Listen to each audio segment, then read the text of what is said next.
ఎవరైతే అందరూ ఈరోజు చేరినరో ఇంకా రాని వాళ్ళు కూడా ఉన్నారో గ్రామాలలో పట్టణంలో మీ అందరికీ ముఖ్యంగా జీవనన్న గారికి ఆయన వెంట వచ్చినటువంటి ప్రతి పౌరుడికి ప్రతి అన్నకు ప్రతి తమ్ముడికి ప్రతి చెల్లెకి కూడా పేరు పేరున బీఆర్ఎస్ రాష్ట్ర అధ్యక్షుడిగా నేను హృదయపూర్వకమైన స్వాగతం సుస్వాగతం తెలియజేస్తా ఉన్నాను.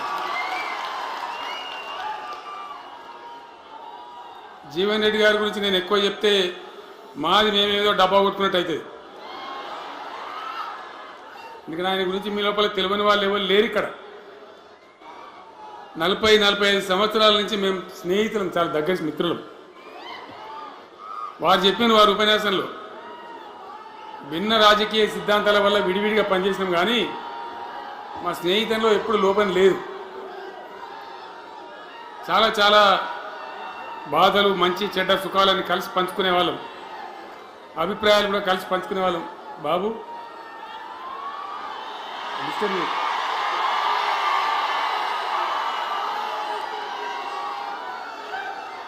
మంది లొల్లి పెట్టడం కూడా కాదురా వాను.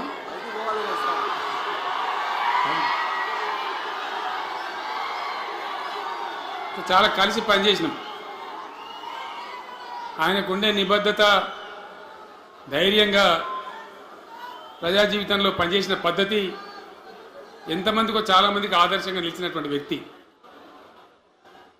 జగిత్యాలలో ఆయన పుట్టి పెరిగి రాజకీయంగా చాలా పెద్దవాడు అయినాడు మీ అందరి దీవెనతో.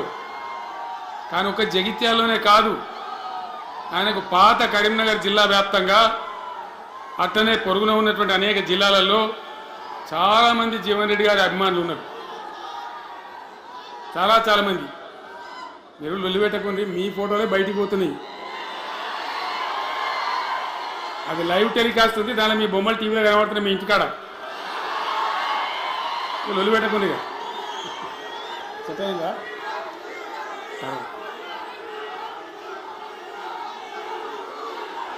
సో అట్లా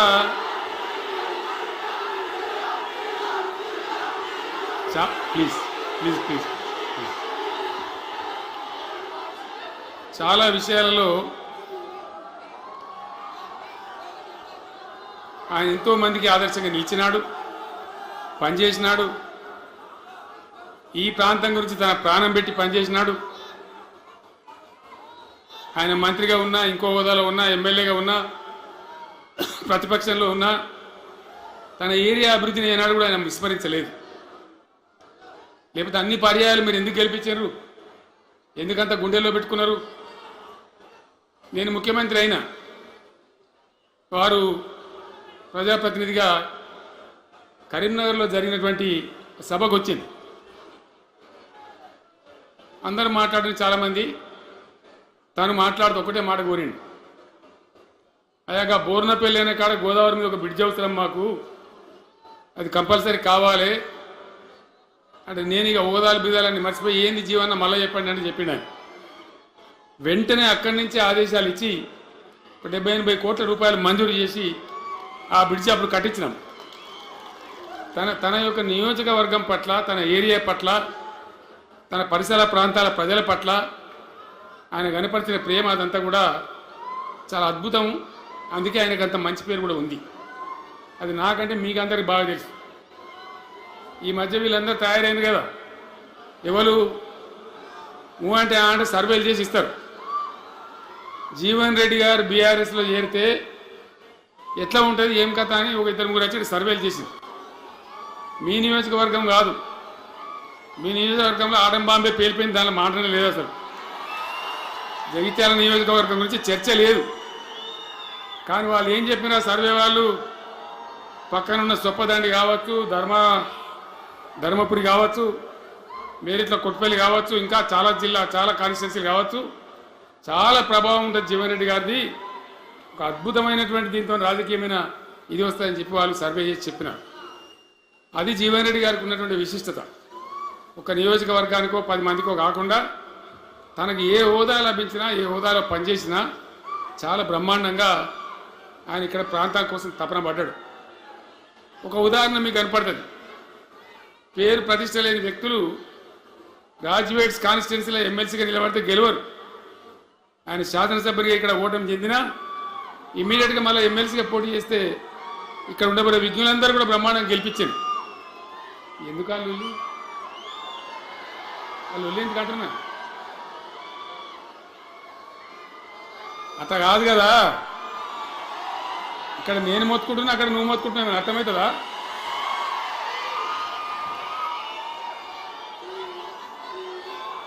ఏయ్ ఆగవా బాబు, ఇంకా ఊరేటోడు మనోడేనా? విజయసారు మనోడేనా? మోపాయిండా ఇడే కూడా మనోడేనా? మన బుక్కుండా పెట్టు. ఇంత దూరం వచ్చి మనం ఇంత సభ పెట్టుకొని 4 విషయాలు ప్రజలకు చెప్పుకోవాలి కదా, ఈ బట్టి అరుపులారిస్తే ఏం లాభం? సో అట్లా జీవన్ రెడ్డి గారు తన రాజకీయ ప్రస్థానాన్ని ఒక సమితి ప్రెసిడెంట్గా ప్రారంభించి ప్రజా సమస్యల మీద పోరాటం చేసి సివిల్ లిబర్టీస్లో కూడా అడ్వకేట్గా నాడు ఎంతోమందికి పౌర హక్కుల సంఘానికి కూడా మద్దతు ఇచ్చి అచ్చమైన నికార్సైనటువంటి ప్రజా కార్యకర్త నిరూపించుకొని అంచెలంచెలుగా ఎదిగి ఇంతకుముందే ఆయన చెప్పినట్టుగా అనేకమైనటువంటి పదవులు ఆయన చూసినాడు. పదవులైన కొత్త కాదు, బ్రహ్మాండంగా శాసనసభ్యుని గెలవడం, మంత్రి పదవులు అలంకరించడం, అనేక రంగాలలో అనేక రకాలుగా పనిచేయడం అంతా కూడా మీకు తెలుసు. నేను కొత్తగా చెప్పే అవసరం లేదు. నేను ఒక్కటే మాట మీకు మనవి చేస్తా ఉన్నా. జీవన్ రెడ్డి గారు నేను మొన్న కలిసినప్పుడు ఒక మాట అనుకున్నాం. మేము ఎట్లా ముందుకు పనిచేద్దాం ఏంది, మేము ఇద్దరు మొగలకోలం అనుకొని ఒక కుటుంబంలో అన్నదమ్ములాగా పనిచేద్దామని చెప్పిన నేను. ఇంత ప్రేమగా అంటే మనం కుటుంబంలాగా ఈ పార్టీకి బ్రహ్మాండమైన ఒక పిల్లర్స్ లాగా పనిచేసి ముందుకు తీసుకొని పోదామని చెప్పి నేను చెప్పడం జరిగింది. ఈరోజు పార్టీలో వారు చేరిన వెంటనే చాలా బ్రహ్మాండమైనటువంటి మనకు ఒక ఊపు వస్తూ ఉంది. నేను జీవన్ రెడ్డి గారిని కోరుతా ఉన్నా, జగిత్యాల మందం కాదు, జగిత్యాల జిల్లా కాదు, పాత కరీంనగర్ జిల్లా కాదు, మీరు ఆదిలాబాద్ చూడాలి, నిజామాబాద్ చూడాలి, పరిసర జిల్లాలు చూడాలి. పార్టీ ప్రధాన కార్యదర్శిగా ఈ నిమిషం నుంచి నేను అపాయింట్ చేసుకుంటా ఉన్నాను. బ్రహ్మాండంగా ఈ ప్రాంతం అంతా కూడా మీ సేవలు అవసరం ఉన్నాయి పార్టీకి. అదే కాదు, 600 ఏది ఏమైనా ఏమవుతుంది, ఇక్కడ 100% మళ్ళా బీఆర్ఎస్ గవర్నమెంట్ వస్తుంది.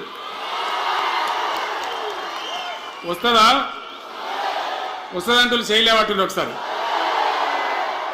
కెమెరాలు కూడా దింపున్నాయా బాబు?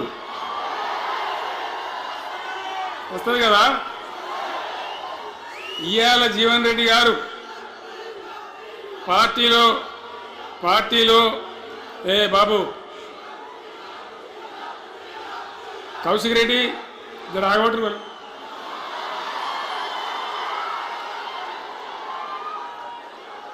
పార్టీలో పనిచేసి పార్టీ కోసం సేవ చేయడమే కాదు, రేపు భవిష్యత్తులో బీఆర్ఎస్ గవర్నమెంట్ ఏర్పడిన తర్వాత కూడా బ్రహ్మాండమైన పదవిలో ఆయన అద్భుతమైన సేవలు మీ జిల్లా మొత్తానికి అందించబోతాడు. తెలంగాణ రాష్ట్రానికే ఆయన సేవలు అందించబోతాడు. ఇది నా మాట, కేసీఆర్ మాట అని నేను జగిత్యాల గడ్డ మీద చెప్తా ఉన్నా. నేను ఎక్కడన్నా మాట ఇచ్చినంటే తప్పలే. కాబట్టి జీవన్ రెడ్డి గారిని మీరు జగిత్యాల మందం మీరు యుద్ధం చేయాలి. యుద్ధం చేసానికి ఆయన ముఖాబిలా మనిషే లేడీడా, మీరు సరిపోతారు. ఆయన నాకు అప్పచెప్పాల బయట పనిచేయడానికి. కరెక్టే కదా? అట్లే చేద్దామా? అట్లే ముందుకోదామా? జగిత్యాల యుద్ధం మీ వంతు, తెలంగాణ యుద్ధం మా వంతు. ఓకే కదా?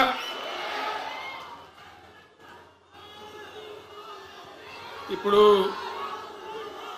ఏమైతుంది? ఏం కావాలి?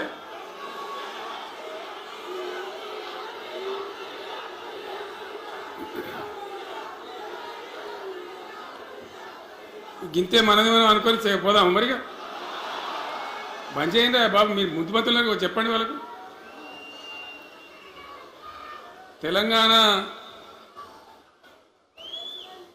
చాలా భయంకరమైన పరిస్థితులలో ఉండే,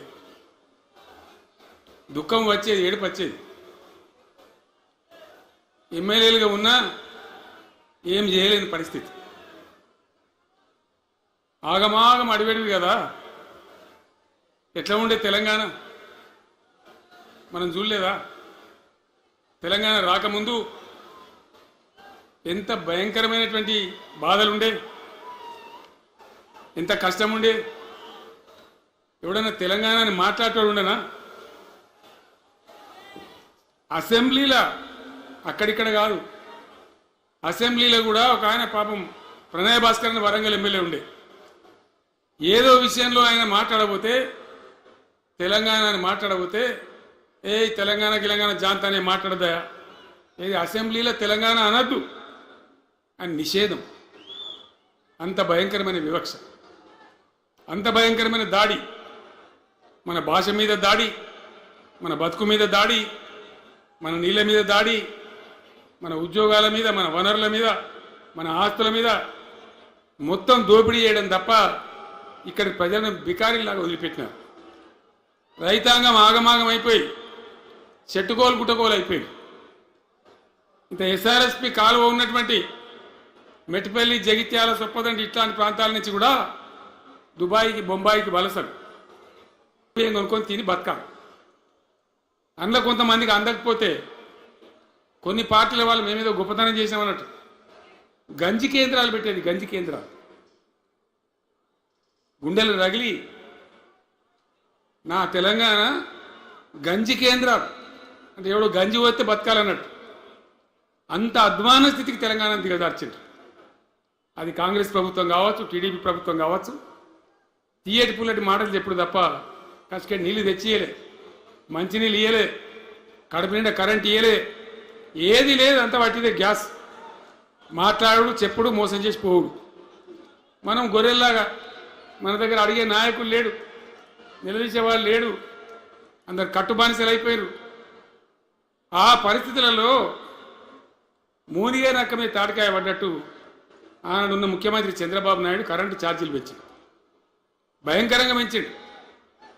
తెల్లారి నేను ఒక ఉత్తరం రాసిన, నీ కరెంటు ఛార్జీల పెంపుదల వాపసు తీసుకో, లేకపోతే ఈ సమైక్య రాష్ట్రంలో మాకు న్యాయం జరగదని నేను ఉద్యమానికి పోవాల్సి వస్తుంది, తెలంగాణ కోసం కొట్టడాల్సి వస్తుందని చెప్పి రాష్ట్రం. ఆయన తీసుకోలే. కొంతమంది రైతులు పాపం పోరాటానికి వచ్చింది. మీరు కొత్త వాళ్ళు చూడకపోవచ్చు కానీ చాలా పాత వాళ్ళకి తెలుసు. పోరాటానికి హైదరాబాద్కి వస్తే నిరసన తెలపడానికి పట్టబగలు 11:30 గంటలకు బషీర్ బాగులో ఇష్టం ఉన్నట్టు విచ్చలవిడి కాల్పులు జరిపి చంపేస్తే 3 రైతులు అక్కడికక్కడనే ప్రాణాలకి చచ్చిపోయారు. ఆ తర్వాత నిర్ణయం తీసుకున్నాం, ఇక లాభం లేదు, ఎదురు తిరిగితే కూడా వీళ్ళు కాల్చి చంపుతున్నారు, జెండా ఎత్తడం ఒకటే తప్ప మార్గం లేదని చెప్పి ఆనాడు నేను తెలంగాణ ఉద్యమానికి శ్రీకారం చుట్టాను. ఎంబడ ఎవడు వచ్చినా సరే రాకున్నా సరే ప్రజలున్నారు, యువకులున్నారు, చూసుకుందాం దేకలేం అని చెప్పి బయలుదేరితే ఎక్కిరిచుడు, ఏ వీడు పక్కపేదడు కేసీఆర్ గారు ఎవడో బొడి చేసి చంపేస్తాం అని ఒకడు మాట్లాడు, ఇది మగల పుట్టింది పుబ్బల పోతుంది ఇంకోడు మాట్లాడు, యాడికెళ్ళైతే హైదరాబాద్ తెలంగాణ వీడు దుకాణం పెట్టినది ఇంకోడు అనడు, నానా రకాలుగా అవమానపరిచేటువంటి మాటలు మాట్లాడు. కానీ మొక్కవం ధైర్యంతో, చిత్తశుద్ధితోని బయలుదేరి పోరాటం చేస్తాం. ప్రజలు జమైతా పోయిన మీ అందరికి తెలుసు. ఇదే జగిత్యాలకు నేను ఎన్నోసార్లు వచ్చిన, కోరుట్లకు ఎన్నోసార్లు వచ్చిన, చొప్పదండికి ఎన్నోసార్లు వచ్చినా తిరగని ఊరే లేదు, తిరగని మండలాలు లేవు. అట్లా పక్షిలాగా మొత్తం తెలంగాణ తిరిగి విశ్వ ప్రయత్నం చేస్తే ఒక పెద్ద ఉద్యమ కెరటం తయారైన తర్వాత మేము కూడా తయారుపై మేము ఇస్తాం తెలంగాణ అని కాంగ్రెస్ పార్టీ మొదలుపెట్టి సరే మంచి మాటగా ఎవడైతే ఇస్తే ఇచ్చినా ఎవడైతే కావాలి తెలంగాణ ఎవరితేంది అనే పద్ధతితోని కాంగ్రెస్తో జట్టుగట్టి గెలిచినాం. అమాంతంగా నేను తెలంగాణ లేవట్టుకపోయి ఢిల్లీలో పెట్టాం. రాష్ట్రపతి ప్రసంగంలో వచ్చింది, కామన్ మినిమం ప్రోగ్రాంలో వచ్చింది, ఒక దశకు వచ్చింది. కానీ తర్వాత కాంగ్రెస్ పార్టీ కూడా వెనుకకు పోయి ఎగబెట్టే ప్రయత్నం చేసింది. అప్పుడు రోషియా అని ఒక ఆయన ముఖ్యమంత్రి ఉండే, ఆ రోషియా 14F అని ఒకటి తీసుకొని వచ్చాడు. హైదరాబాద్ సిటీలో మనోళ్ళకి ఇక పోలీసు ఉద్యోగం, సెపరాజ్ ఉద్యోగం కూడా దొరకదు. అప్పుడు నాకు తిక్కరేగింది. ఇక నేను బతికుండగానే ఉద్యమం నాటిపోయిన నాయకుని నేను బతుకున్నాగానే ఇక వీళ్ళు ఇట్లా F-15 E-15 R-15 తెస్తే ఇంకేం మిగులుతుంది సావోరేవో తేల్చుకోవాలని చెప్పి ఆ రోజు నేను శపథం కట్టిన ఉద్యోగ గర్జన చేసి సిద్దిపేటలో కేసీఆర్ సచ్చుడో తెలంగాణ వచ్చుడో ఈ తల్లి ఆందకనే మంచిగా దేకలేంగా అని చెప్పి ఆ శపథం చేసి ఆనాడు ఆమరణ నిరాహార దీక్షకు బయలుదేరితే మొత్తం తెలంగాణ అల్లకల్లోలమైంది. మీరు కూడా ఎక్కడో అక్కడ వందల వేల గ్రామాలలో టెంట్లు లులులు పార్లమెంట్లో అల్లకల్లోలం ప్రజలంతా గందరగోళం చేస్తే అప్పుడు ఒక ప్రకటన ఇచ్చింది. చిదంబరం అంటే ఆయన వచ్చి హోంమంత్రి తెలంగాణ ఏర్పాటు చేస్తామని నువ్వు దీక్ష బంద్ చేయి నమ్ముతాం కదా కేంద్ర హోంమంత్రి చెప్పినాక మరి నమ్మాలి కదా దీక్ష బంద్ చేసినాం. తెల్లారి ఆంధ్రలో మొత్తం రాజీనామాలు డ్రామా. మూడో రోజుకి మళ్ళీ వెనక్కి వెళ్ళిపోయింది. మళ్ళీ అప్పుడు జేఏసీ తయారు చేసి అన్ని పార్టీలను పెట్టి నానా తంటాలు పడి మళ్ళొక 3.5 ఏళ్ళు భయంకరంగా కొట్లాడితే మీరందరూ ఎక్కడి వాళ్ళు అక్కడ ఆశీర్వచనం ఇస్తే మీ ప్రేరణతోని మీ స్ఫూర్తితోని చివరికి తెలంగాణ రాష్ట్రం వచ్చింది కదా. వచ్చిన తర్వాత మీరేం చేసినారు? దీని మంచో చెడనో చూసే బాధ్యత నీకే అని చెప్పి నాకు అప్పచెప్పు పని మొదలు పెట్టాలి. ఎట్లా కొత్త కుండలో ఈగలు వచ్చినట్టు దీని ఆర్థికం తెలియదు, కథ తెలియదు. చాలా చాలా కష్టమైనటువంటి క్లిష్టమైన పరిస్థితి. అంత అలకటి పని కాదు. ఏం చేయాలా? ఎక్కడికక్కడ పెద్ద భయంకరమైనటువంటి బాధ, చాలా ఇబ్బంది. ఇదే జిల్లాల చాటిపల్లి ఉంటుంది చొప్పదండి మండలంలో జిఆర్ రెడ్డి గారు అని చెప్పి పెద్ద ఆర్థిక శాస్త్రవేత్త. ఆయన బీహార్లో పనిచేస్తూ ఉండే.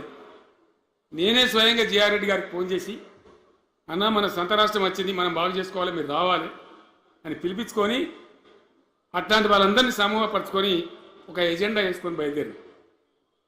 అంతకుముందు సమైక్య రాష్ట్రంలో మొత్తం తెలంగాణ చెరువులు నాశనం చేసింది.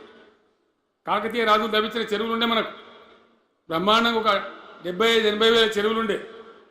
ఆంధ్ర పాలకుల సమైక్య పాలనలో మొత్తం నాశనం పట్టేసారు. కబ్జాలు పెట్టిండ్రు, నాశనం పట్టిండ్రు. చివరికి 40-44 వేల చెరువులు ఉండే. ఎక్కడ మొదలు పెట్టాలి, ఎవరి పేరు పెడితే బరకత్ అవుతుంది అని ఆలోచించి ఏ కాకతీయ రాజులైతే మనకు అన్నం పెట్టిండ్రో వాళ్ళ పేరుతో ఇది బాగా చేయాలని చెప్పి మన మొట్టమొదటి కార్యక్రమం మిషన్ కాకతీయ. ఎందుకు మిషన్ కాకతీయ? ఆ చెరువులో దరిద్రం వదిలిస్తే, వాటిని బందోబస్తు చేస్తే, వాటిలో నీటి నిల్వ సామర్థ్యం పెరిగితే గ్రౌండ్ వాటర్ పెరుగుతుంది, బోర్లు బాగా నీళ్ళు వస్తాయి. కాబట్టి అక్కడి నుంచి ప్రారంభించి చేసినాం. అది కూడా తెలంగాణ ప్రజలు, రైతులు ఒక ఉద్యమంలాగానే చేశారు. మట్టి తీసుకొని పోండి, సారవంతంగా ఉంటుంది, మీ పొలాలలో పోసుకోమంటే లక్షల ట్రాక్టర్ల మట్టి తీసుకొని పోయింది తెలంగాణ రైతాంగం. అన్ని గ్రామాలలో ఒక విప్లవం లాగా ఆ మట్టి తీసుకొని పోయి వాళ్ళ భూములలో పోసుకొని కూడా బ్రహ్మాండంగా చేసింది. అక్కడి నుంచి మొదలుపెట్టినటువంటి ప్రస్థానం 10 ఏళ్లలో ఎన్ని చేసినామో మీరు చూసారు. బట్టి మాటలు మాట్లాడు గప్కాలు కొట్టుడు కాకుండా నేను ఒక్కటే మాట మిమ్మల్ని అడుగుతున్నా, మీరందరూ కూడా చూసారు. శాసనసభలో నిలబడి ఈ రాష్ట్ర చరిత్రలో ఎవడన్నా ఒక ముఖ్యమంత్రి ఈ 5 ఏళ్లలో మిషన్ భగీరథ కంప్లీట్ చేసి ప్రతి ఇంటికి నల్లా పెట్టి మంచినీళ్ళు ఇవ్వకపోతే మల్ల తేపకు నేను నిలవడం ఓట్లు అడగం అని చెప్పిన ముఖ్యమంత్రి ఎవరన్నా చూసినామా?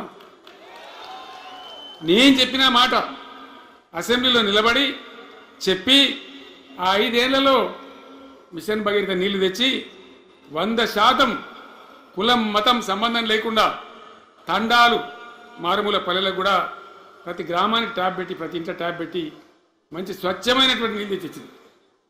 5 ఏళ్ళు నడిచింది, నడవలే. మిషన్ భగీరథ నీళ్ళు పుష్కలంగా రాలే? ఏమైనా రాలేదా? వచ్చినాయా? మరి ఇప్పుడు ఏం రోగం పుట్టింది నాకు అర్థం కాదు. ఇప్పుడు ఎందుకు గుంటుతుంది అది? ఎందుకు నీళ్ళు ఎత్తలేవు? వస్తున్నాయా ఇప్పుడు? మరి ఏం చేయాలా? లాగులు వలిగేదాకా చంపాలి. మంచి మాట కాకపోతే ఏం చేస్తారు? మంచిగా కట్నే ఇల్లు పెట్టిపోయి కదా, 5 ఏళ్ళు నడిచింది కదా, మరి మీకేం బీమారీ వచ్చింది నాకు అర్థం కాదు. ఇంత పొడుగు మాటలు మాట్లాడుతుందా? అడ్డం పొడుగు మాట్లాడుతుందా? పొద్దున్న లేస్తే కేసీఆర్ చావాలి, నువ్వు 1000 జన్మలు ఇచ్చినా నేను చావనా కొడుకు అనుకుంటున్నావు.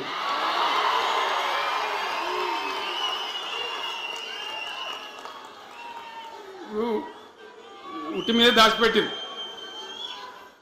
మన ఇళ్ళలో దాతారు కదా, ఏది ఉట్టి ఉట్టి అని ఉంటుంది. ఇప్పుడు మీకు తెలుసో లేదో కానీ ఇప్పుడు ఈ మధ్యలో ఫ్రిడ్జ్లు మోపింది, మునుపు ఉట్టి అనేది ఉంటుండే. ఎండిపోయిన చేపలోకి నీ రోజులో అవి ఉంటుంది, మరుగులు ఉంటే దానిలో పెడుగురు. పిల్లికి అందదా ఉట్టి, కింద కూసుకొని శాపం పెడతా ఉంటుంది, తెగాలే పడాలి తెగాలే పడాలి. పిల్లి శాపానికి ఉట్టి తెగుతుందా? మరి విధవలు కేసీఆర్ రావాలంటే కేసీఆర్ దత్తడా? మీ దీవెన మీ ఆశీర్వచనం ఉంటే జీవన్ రెడ్డి గారు అన్నాడు, నాకు 75 ఏళ్ళు వచ్చినాయి. జీవన నేను చెప్తున్నా, నాకు కూడా 72 వచ్చినాయి. నీ వెనకనే నేను కూడా లైన్లోనే ఉన్నా. నేను ఒక్కటే మాట చెప్తున్నా, ఇక మా దేశభక్తి శ్రీనివాసేమో నాకు ఇంత పెద్ద కట్ట రాసి ఇచ్చాడు, నువ్వు మాట్లాడాలి ఇవన్నీ. అవన్నీ కాదు, ఇక్కడ దరిద్రం పోయేదాకా ఇక్కడ టాప్ టు బాటం అన్ని వర్గాల ప్రజలు ఇది మా తెలంగాణ, మేము గర్వంగా బతుకుతాం, సంతోషంగా బతుకుతాం, అన్ని వర్గాల ప్రజలు తలెత్తుకొని వచ్చేదాకా మనం సేవ చేయాల్సిందే, చివరి శ్వాస దాకా కూడా చేయాల్సిందే, తప్పనే తప్పదు. బ్రహ్మాండంగా ముందుకు తీసుకొని పోవాలి. మీరు కూడా నాకు 75 వచ్చిందే కాదు, ఇవాళ మీరు 50-25 ఏళ్ళు తగ్గిపోయింది మీ వయసు. అంత యువకునిలాగా అంత ఉత్సాహంగా ముందుకు దూసుకొని పోదాం. తెలంగాణ ఎట్లా మంచి దాని సంగతి చూద్దాం. ఇప్పుడు అన్నీ ఒక పొదరిల్లాగా చేసినాం. కరెంటు చక్కగా ఉండేనా కేసీఆర్ రాకముందు? కరెంటు ఉండేనా? కేసీఆర్ ఉన్న రోజులు మంచిగా ఉండేనా? మరి మళ్ళీ ఇప్పుడు ఏం రోగం వచ్చాయి, ఏం బీమారి వచ్చాయి? కరెంటు కాకెత్తుకొని పోయిందా? ఆనాడు 7000 మెగావాట్లు ఉంటే ఒక ఏడాది లోపల మంచిగా చేసి 24 గంటల కరెంట్ ఇచ్చినాం, ఒక క్షణం కూడా పోకుండా. ఎప్పుడైనా రిపేర్ అవుతుంది తప్ప, టెక్నికల్ ప్రాబ్లం అవుతుంది తప్ప పోకపోతుండే. అంత మంచి పవర్ సప్లై చేసినాం. దాని తర్వాత యాదాద్రి, భద్రాద్రి ఇంకా చాలా కొత్త సబ్స్టేషన్లు నిర్మాణం చేసినాం, జనరేటింగ్ స్టేషన్లు పెట్టినాం, 20,000 మెగావాట్లు తీసుకొని పోయినాం. ఏది దరిద్రులకు రాజ్యం అప్పయ్యే ముందు 20,000 మెగావాట్లు తీసుకొని పోయినాం. మరి ఏం రోగం వచ్చింది, ఏం బీమారి వచ్చింది, ఎందుకు ఇబ్బంది పెడుతున్నారు? అనేక చోట్ల రైతుల పొలాలు ఎండుతున్నాయి, పేపర్లలో ఫోటోలు వస్తున్నాయి, టీవీలలో వస్తున్నాయి, జనం ఏడుస్తున్నారు. ఎందుకు ఈ బాధ కలుగుతూ ఉంది? ఇది ఆషామాషి వ్యవహారం కాదు, ఇది జీవన్మరణ సమస్య, మన బతుకు తెరువు సమస్య. ఓట్లు వేసేటప్పుడు నేను సిల్కలకు చెప్పినట్టు చెప్పిన, ఉల్టా పల్టా ఎటుపడతాడు వేయకురాయా దెబ్బతింటారని చెప్పిన. నా మాట ఇన్నోడు ఇన్నలే. ఇప్పుడు ఏమైంది, ఏం జరుగుతుంది? ఆ రోజు నేను చెప్పిన, వీళ్ళు కనుక గెలిస్తే ఈ దుర్మార్గులు, వీళ్ళ గుండె లోపల తడి లేదు, వీళ్ళు రైతు బంధుకు రామ్ రామ్, దళిత బంధుకు జై భీమ్. అయిందా? అట్లే పక్క ముచ్చట. ఇక ఇవాళ ఇప్పుడు జీవన్ రెడ్డి గారు చెప్పిండు, కాంగ్రెస్ వాళ్ళు సభ పెట్టినాడు, కాటారంలో బుడరంలో పెట్టినాడు, ఆడ పైసలు ఎత్తారట. ఇది ఒక్కతే ఆపకేసే రైతు బంధు నెలకొకిస్తా, ఎకరానికా అంటే 2 నెలలకు ఒక ఎకరానికి, అంతేనా?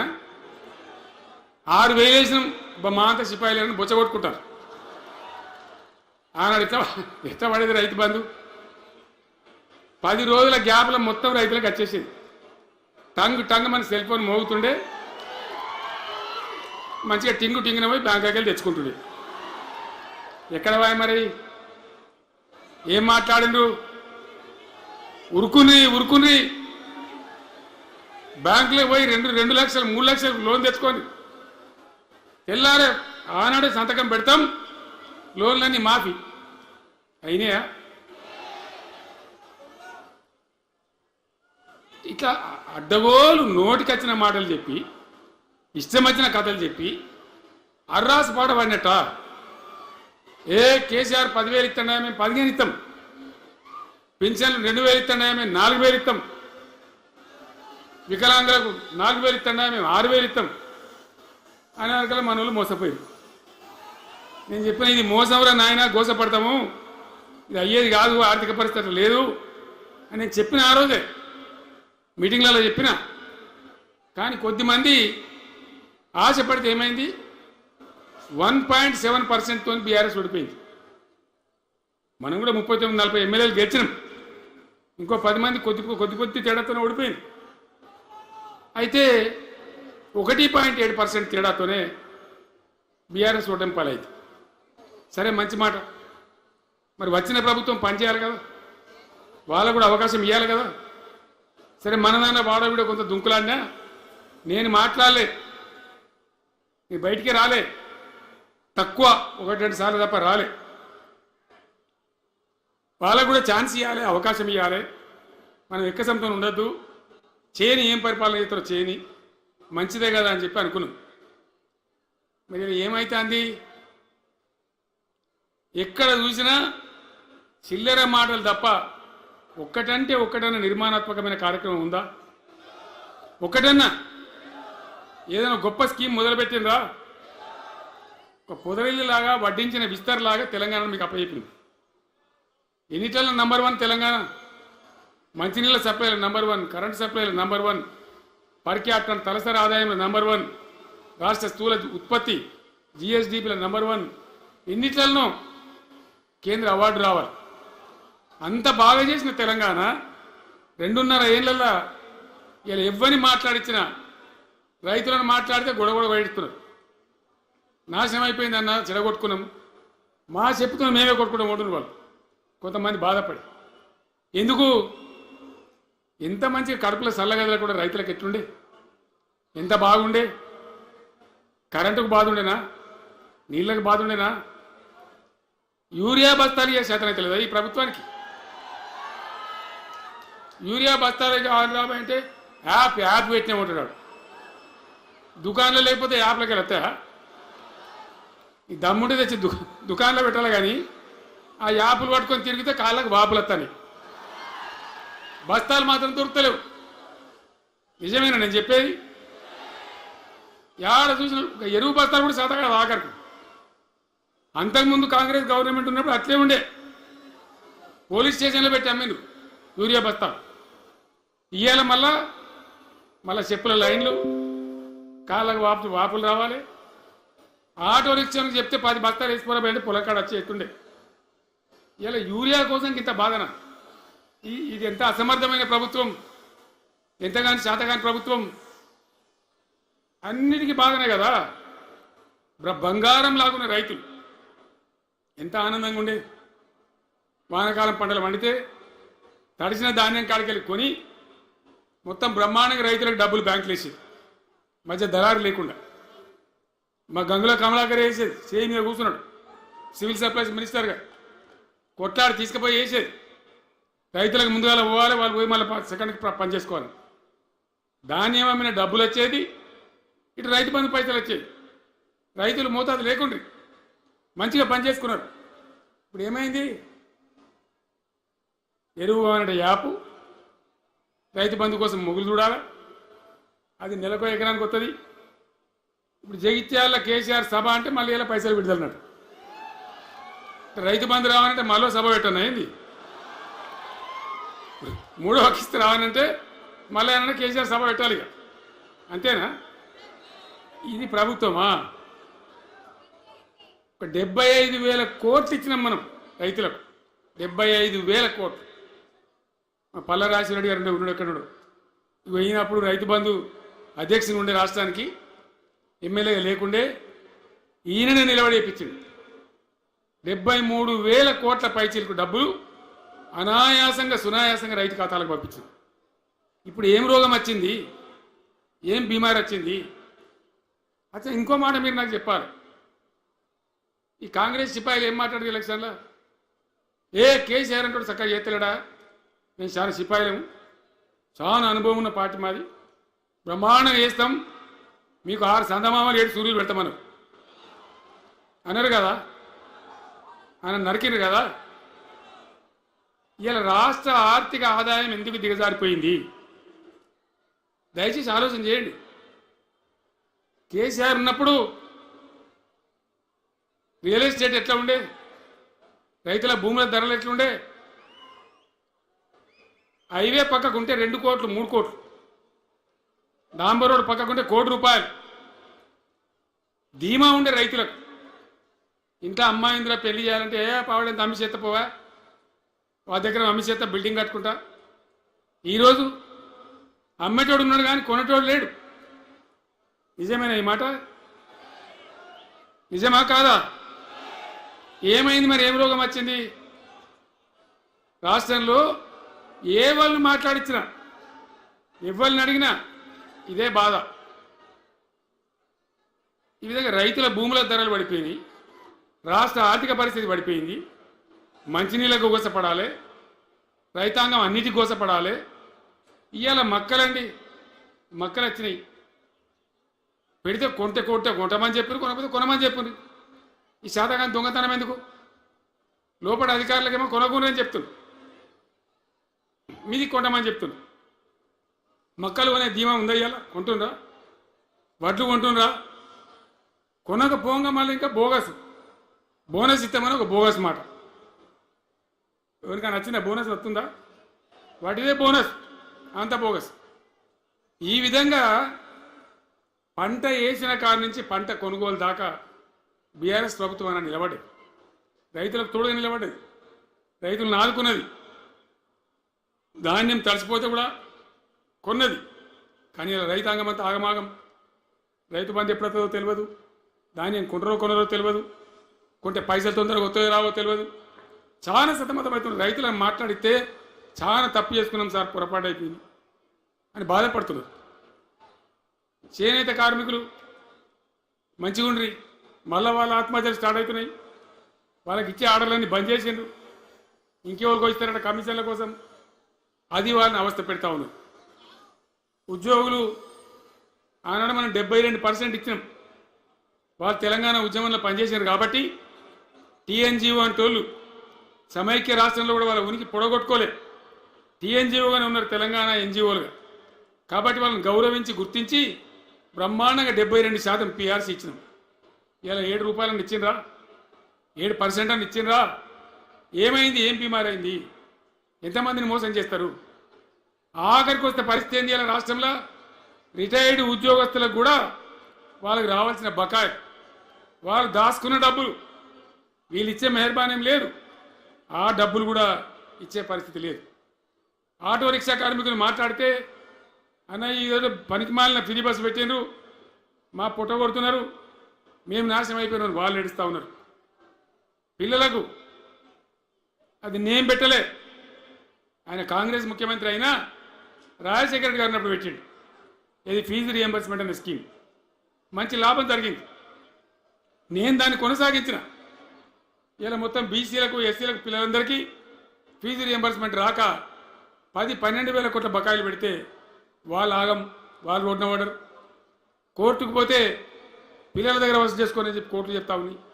వాళ్ళ గతి ఏం కావాలి? ఇప్పుడు ఎవరిని కదిలిచ్చినా ఈ రాష్ట్రంలో, ఎవరిని మాట్లాడించినా, ఒక విద్యార్థిని మాట్లాడినా, ఒక రిటైర్డ్ అయిన ఉద్యోగిని మాట్లాడినా, పనిచేస్తున్న ఉద్యోగిని మాట్లాడినా, రైతాంగంతో మాట్లాడినా ప్రతి వాడు ఒక అసంతృప్తి, ఒక బాధ, మాకేదో అన్యాయం జరిగినటువంటి పరిస్థితిలో మాట్లాడుతూ ఉన్నారు. పిల్లల పాపం చదువుకునే వాళ్ళు ఉంటే వాళ్ళకి విదేశాల్లో సీట్లు వస్తే 20 లక్షల రూపాయలు ఇచ్చాం. అంబేద్కర్ పేరు మీద, జ్యోతిబా పూలే పేరు మీద ఎస్సీ పిల్లలకు, బీసీ పిల్లలకు, ఓసీలలో కూడా నిరుపేదలకు ఇచ్చినాం. ఇలా దాన్ని బంద్ పెట్టిండ్రు, వాళ్ళు ఆగమైపోతూ ఉన్నారు. అన్నీ కూడా సర్వనాశనం చేస్తూ ఉన్నారు. అన్ని స్కామ్లు, కుంభకోణాలు, భూ కబ్జాలు. పొద్దున్న లేస్తే పేపర్ తిప్పితే బాధ కలిగేటువంటి పరిస్థితులు. సో ఈ రకంగా సింగరేణి, అద్భుతంగా ఉన్న సింగరేణి నాశనం చేసి ఇలా బొగ్గులకు స్కామ్, సివిల్ సప్లైస్ల స్కామ్, మొత్తం అని కూడా స్కామ్లు, దోపిడీ తప్ప ప్రజలకు పనిచేసే పరిస్థితి లేదు. మరి ఏం జరగాల? కాంగ్రెస్ వాళ్ళు చెప్పిన మాటలు వింటే ఈ మాటలు కోటలు దాటినట్టు ఇష్టం ఉన్నట్టు చెప్పారు. చివరికి ఏందిరా ఇప్పుడు 2.5 ఏళ్ళు గడిచిపోయింది. మరి ఏంది కథ? కాకికి పెడదామంటే కంకెడి లేవు, పిట్టకి పెడదామంటే పిడికెడి లేవు. వటియే ముచ్చట్లు వటియే మాటలు తప్ప ఎక్కడ ఏం జరిగింది లేదు. ఏ డిపార్ట్మెంట్లో కానీ ఏ రంగంలో కానీ ఒక ఇరిగేషన్లనా, ఒక కరెంట్లనా, ఇంకో దానిలనా, ఒక అర్బన్ డెవలప్మెంటా, రూరల్ డెవలప్మెంటా ఏమైనా జరిగిందా? ఆనాడు మన పల్లెలు బాగు చేసుకోవాలని చెప్పి దేశంలోనే ఎక్కడ లేని విధంగా పల్లె ప్రగతి కార్యక్రమాలు చేసినాం. ప్రతి ఊరికి అన్నేళ్ళ తెలుగుదేశం కాంగ్రెస్ గవర్నమెంట్లు ఉంటే చచ్చిపోతే ఏడగాలేసుకోవడం జాగ కూడా చూపించలే. ప్రతి గ్రామానికి ఆనాడు మనం వైకుంఠ ధామాలు కట్టినాం. ప్రతి గ్రామంలో క్రీడా ప్రాంగణాలు కట్టినాం. ప్రతి గ్రామంలో నర్సరీలు పెట్టినాం. ప్రతి గ్రామంలో పల్లె ప్రకృతి వనాలు పెట్టినాం. ప్రతి గ్రామ పంచాయతీకి ట్రాక్టర్ ఇప్పించినాం. ఆనాడు చెత్త తీసేది. ఇలా పనిచేస్తున్నాయి ట్రాక్టర్లు. ఊళ్ళలో ట్రాక్టర్లు పనిచేస్తున్నాయి అన్న. మూలకు పడ్డాయి, డీజిల్ పోసే దిక్కులేదు. ఏం చేయాలి? పల్లె ప్రకృతి వనం పెడితే దాన్ని నీళ్ళు పోసే దిక్కులేదు. ఏం రోగం వచ్చింది? ఏం బాధ? డీజిల్ లేదా? ఆ తెలివి కూడా లేదా? ఆ రోజు నేను చెప్పిన ఆర్థిక శాఖ కార్యదర్శిని పిలిచి అవసరమైతే ఎమ్మెల్యేల జీతాలు బంద్ పెట్టుంది కానీ గ్రామ పంచాయతీల డబ్బులు మాత్రం విడుదల చేయండి అని చెప్పింది. అంత టెన్షన్గా డబ్బులు పంపించేది, కార్యక్రమాలు జరిగేది, గ్రామాలు మంచిగా ఉండేది. అది నాశనం పట్టింది. మున్సిపాలిటీలు అయితే మురిక్కుపాలు అయిపోయినాయి. మరి ఏం చక్కగా ఉన్నట్టు? ఏం బాగున్నదన్నా?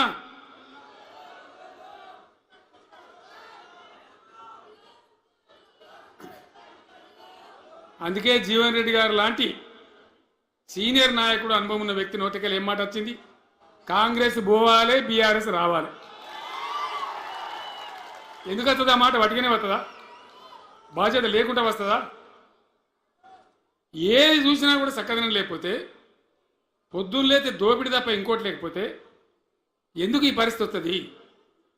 రాష్ట్ర ఆర్థిక పరిస్థితి నాశనం, ఉద్యోగస్తులు ఆగం, రిటైర్డ్ ఉద్యోగస్తులు ఆగం, విద్యార్థుల జీవితాలు ఆగం, ఆటో కార్మికుల జీవితాలు ఆగం. ఎవరు చక్కగా ఉన్నాడు? సంతృప్తి ఎవరున్నారు? ఏం జరుగుతూ ఉంది? ఇది ఈ రాష్ట్రంలో ఉన్న పరిస్థితి. ఇక నేను చెప్పానంటే తెల్లారదాకా చెప్పచ్చు. నేను ఒకటే మీద మనవి చేస్తూ ఉన్నా, ఖచ్చితంగా మళ్ళీ ఎట్టి పరిస్థితులలో ఎవరు ఏమన్నా సరే ఖచ్చితంగా రావాలి. ఇంకా ఈ అందానికి ఒకటి బోడమూడ హైడ్రాని తెచ్చిపెట్టింది. దానికి ఆ హైడ్రాకు ఆ పిసిసి ప్రెసిడెంట్ అని ఉంటాడు కానీ కాంగ్రెస్ కమిటీ అధ్యక్షుడు, ఆయన నిజామాబాద్లో పోయి చెప్తుండు, హైదరాబాద్లో హైడ్రా, నిజామాబాద్ కూడా తెత్తాం బిడ్డ, నిజామాబాద్లో నిడ్రా, రేపు జగిత్యాలలో కూడా జిడ్రా అంటాడు. ఇక అది ఏం కావాలి? మొత్తం పేదల కొంపలని కూల్చుడేనా? కేసీఆర్ రాజ్యానికి వచ్చినప్పుడు 3.5 లక్షల మందికి పేదలు ఎక్కడ ఉన్నారో అక్కడనే పట్టాలు ఇచ్చినాం. వాళ్ళని ఆగం చేయకుండా పాపం గడిబోళ్ళు 3.5 లక్షల కుటుంబాలకు హైదరాబాదు చుట్టుపక్కల వేరే పట్టణాల్లో కూడా పట్టాలు ఇచ్చిన వాళ్ళు బతకనిచ్చింది. ఇలా ఏం కూలగొట్టుడు? అది పుస్తకాలు కూడా తీసుకుని పోరాలు చదువుకునేటి అంతే గిరితమా? నేను ఒక్కటే మాట మనం చేస్తా ఉన్నా, గ్యారంటీగా బీఆర్ఎస్ గవర్నమెంట్ వచ్చేది ఖాయం. మొట్టమొదటి రోజులనే ఈ ఐటాంటోని ఎత్తి అవతల వరేస్తామని చెప్పి నేను మనం చేస్తా ఉన్నా. తీసేయన్నా దాన్ని, ఐటాన్ తీసేయనన్నా? పక్క మాటనా? మళ్ళా మొదలు పెట్టిరా ఇక జరాగు 5 నిమిషాలకు అయిపోతుంది. హైడ్రాని పీకేసి మొదటి సంతకంతోనే తీసి చెరువులో వాడేస్తాం దాన్ని. ఇప్పుడు మనం చేయలేం. 46,000 చెరువులు మంచిగా చేసినాం. ఏమన్నా గుడిసె కూడా కూలగొచ్చామా? ఇల్లు కూలగొచ్చామా? ఇదేం ఇచ్చేంతరం నాకు అర్థం కాదు. మూసి అని దాని ఎంబడి వాడారు, దానికి ఆడ గరీబులు ఉంటారు పాపం. మూసి ఎంబడిన గరీబులను వాళ్ళని ఏమి ఏడిపించుడు? పొద్దున్న లేతే వాళ్ళు నిద్రపోకుండా వాళ్ళ కంటి మీద కొనుక్కు లేకుండా అది ఎవడు చేసే ప్రాజెక్ట్ అయ్యేది కాదు పీకేది అవుతుందా 15,000 ఇల్లు కూడా కొడతారట ధర్మమేనా అది ఈ రకంగా ఒక పనికి మాలిన హైడ్రా తెచ్చి మూసి అది చెయ్యాలి మూసి మంచిగా చేయాల్సిందే వద్దనే వాడు అన్నాడు అన్ని వేల ఇల్లు కూడా కొట్టడం ఎందుకు నాకు అర్థం కాదు అలా ఏం లేదు భూములు కబ్జా పెట్టే రియల్ ఎస్టేట్ దందా తప్ప దాంట్లో ఏం లేదు మూసి ప్రజల కోసం కాదు నగర ప్రజల కోసం కాదు ఈజీగా చేయగలిగిన దాన్ని మామూలుగా చేయగలిగిన దాన్ని నాశనం బట్టి దాన్ని కథం పడతా ఉన్నాం ఏది చూసినా కూడా ఒక రకమైన దోపిడీ ఒక రకమైనటువంటి గుండాగిరి అరాచక వ్యవస్థతో ముందుకోతున్నారు తప్ప ప్రజా సంక్షేమాన్ని కాంక్షించి ఒక్క స్కీమ్ కూడా రాలే ఇరిగేషన్ ప్రాజెక్టులు అన్ని పండబెట్టారు ఏం రోగం ఒకనాడు కాకతీయ కాలువ మీద మన వరద కాలువ మీద మోటార్లు పెడితే ఏం కోసాది మా సెక్రటరీ చెప్తా ఉండే ఇంతకుముందు వేల మోటార్లు పెట్టుకుంటే వచ్చి కోసుకపోదురు లారీలకు మోటార్లు ఎత్తుకపోదురు ఇదే వరద కాలువ మీద కేసీఆర్ రోజులు కూడా మాట్లాడిందా మాట్లాడలే చివరికి ఏం చేసింది మీరు మంచిగా వినాలి వీళ్ళు మామూలు పని చేస్తలేరు మన జీవితాలకే బాంబులు పెడుతున్నారు ఆ రోజు కూడా నరేంద్ర మోడీ ప్రధానమంత్రిగా ఉండే ఆయన ఏం చేసిండు కరెంటు మోటార్లకు మీటర్లు పెట్టాలి నువ్వు పెట్టాలి కేసీఆర్ అని నా మీద ఒత్తిడి నేను చెప్పిన నా పానం పోయినా సరే సచ్చినా సరే నేను మీటర్ పెట్టా అని చెప్పిన పెట్టలే 30,000 రూపాయలు కట్ చేస్తే నీకు అన్నాడు కట్ చేసిండు రాష్ట్ర ప్రభుత్వానికి వచ్చేటువంటి ఆదాయం 30,000 కోట్ల రూపాయలు వదులుకొని కూడా తెలంగాణలో నేను కరెంటు మీటర్ పెట్టనియలే నేను ముఖ్యమంత్రి ఉన్నాను రోజు ఇవాళ ఏం చేసింది తెలుసా వీళ్ళు మీకు మీకు తెలియలే మీరు అమాయకులున్నారు ఢిల్లీకి పోయి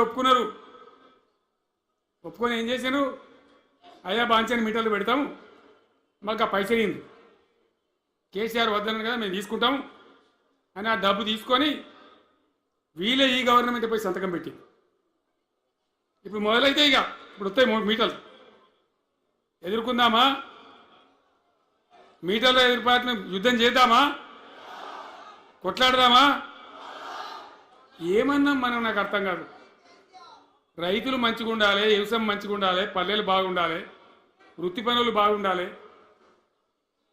ఇప్పుడు యాదవులకు గొర్రెలు ఇప్పించింది ఇప్పుడు వస్తున్నాయి ఆ గొర్రెలు వినబడతలేదు బంద్ అయినాయా ఎందుకు బంద్ అయినట్టు మరి దానికి ఏం రోగం వచ్చే మరి ఎవరికి ఇచ్చినట్టు చేపలు పట్టే వాళ్ళ కోసం చేప పిల్లలు వేసినాం ఇప్పుడు వేస్తాను రా మరి ఎవరికి చేసినట్టు వృత్తి పని వాళ్ళకు ఉండదు ఎవరికి ఉండదు బీడీ కార్మికులు ఉన్నారు నాకెవరు దరఖాస్తు ఇయ్యలే ఇవాళ అడగలే అప్పుడప్పుడు మా తులమో చెప్పేది అన్న వాళ్ళ పరిస్థితి బాగుండదు పేదరికంలోనని చెప్పేది మా అంతటా మేమే ఆలోచించుకొని బీడీ కార్మికులకు పెన్షన్ తెచ్చినాం మొత్తం భారతదేశంలో ఏ రాష్ట్రంలో ఇస్తారా వాళ్ళకి పెన్షన్లు వేస్తామని ఎగబెట్టినరా వాళ్ళకు కాదు ఎన్ని ఆశలు ఇంట్లో ఉన్న ఆడపిల్లకు 5 లక్షలు మహాలక్ష్మి అని పేరు పెట్టి 2,500 నెలకిస్తామని ఇచ్చిండ్రా రూపాయి వచ్చిందా అట్లా ఎన్ని 6 గ్యారంటీలు 420 హామీలు స్కూటీలు ఎక్కడ బాయే స్కూటీల్లో మనలో ఇంకా స్కూటీలు ఎక్కడి ఏమన్నా నచ్చినాయా మరి నేను ఏమంటున్నా అంటే దయచేసి మీరు ఆలోచన చేయాల్సింది ఇలా ఈ సభలో మాట్లాడుతున్నా మీరు వింటుందని కాదు యావత్ తెలంగాణ వింటున్నది తెలంగాణ ప్రజలందరికీ నేను కోరుతాను నేను చెప్పిన నిజమా అబద్ధమా ఏం జరుగుతూ ఉంది తెలంగాణలో ఈ సందర్భంలో ఖచ్చితంగా ప్రజల మంచిని కోరే ప్రతి వాళ్ళు ఒకటి కావాల్సిందే మళ్ళా తెలంగాణ పునర్నిర్మాణ యజ్ఞం మళ్ళా ప్రారంభం కావాల్సిందే దాన్ని ఎవడు ఆపలేడు జర గాచారం బాలేకపోతే దెబ్బతింటాం అంత మాత్రం చేత ఆగిపోతామా ఊకుందామా పోరాటం చేయాల్సిందే వీళ్ళని నిలదీయాల్సిందే ఖచ్చితంగా తెలంగాణ పునర్నిర్మాణ ప్రక్రియ ఆ యజ్ఞం మళ్ళా ప్రారంభం కావాల్సిందే. తెలంగాణ ప్రజలు గెలిచి నిలవాల్సింది. మొత్తం ప్రాజెక్టు పండబెట్టినండి. పాలమూరు ఎత్తిపోతల పథకం 90% పూర్తి చేసింది.